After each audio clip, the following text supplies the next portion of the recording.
नमस्कार आणि रेमनाच्या ह्या भागामध्ये खूप स्वागत. आज सुरेश भटांची खूप प्रसिद्ध कविता आहे जिचे बरेच इंटरप्रिटेशन्स ऑलरेडी झालेले आहेत. कविता अशी आहे की सजणदारी उभा काय आता करू, सजणदारी उभा काय आता करू, घर कधी आवरू मज कधी सावरू, सजणदारी उभा.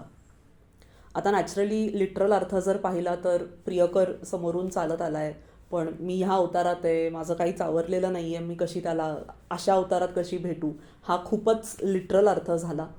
मग अजून एक लेअर त्याच्यात असा की देव समोरून चालत येतोय किंवा माझे गुरु समोरून येत आहेत आणि माझी तयारीच नाही आहे काही की मी त्यांच्यासमोर उभी राहीन, हा एक अर्थ असू शकतो. अजून एक लेअर मला ह्या कवितेत असा जाणवतो की हा जो सजण आहे तो मृत्यू असेल का, की मृत्यू समोरून चालत येतोय पण माझं अजून जगूनच नाही झालेलं.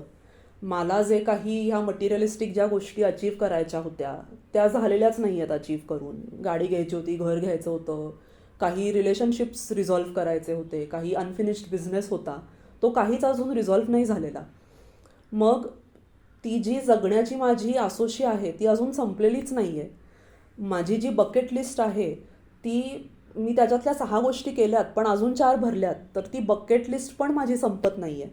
तर असं सगळं असताना त्या मृत्यूला भेटण्याची माझ्यात मॅच्युरिटी आहे का, तर नाही आहे कदाचित. अशी ही कविता आहे असं मला वाटतं.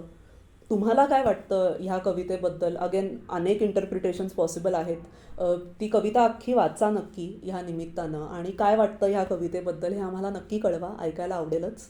आणि पुढच्या भागात भेटूयात. थँक्यू.